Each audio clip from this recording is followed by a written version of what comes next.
this is Melody, the massage therapist, and my great niece Bella is going to help me demonstrate the best hug ever.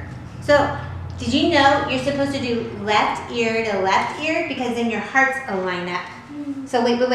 So you go like this, and you hug that, so that your hearts align. And Kayla, thank you, camera girl Kayla. Oh, I forgot to thank Kayla earlier.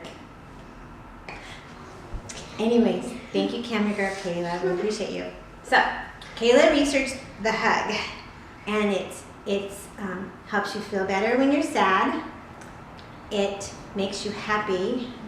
It's healing. So, every day, me and my teacher loves hugs.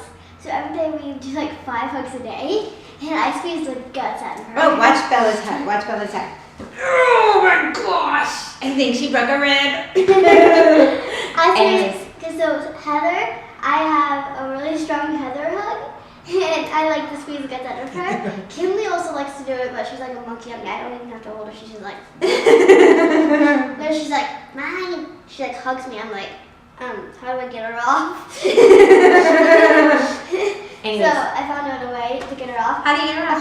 I tickle her and then I bring her to my mom's bed. It's really comfy, and I drop her on my mom's bed when I'm tickling her. And then you tickle her. Yeah, And she lets you go. Yeah. It's really And I think I heard a hug is supposed to last 10 seconds. my hug with my teacher lasted like 5 minutes yesterday. That's so great. Anyways, happy hugging. Bye-bye.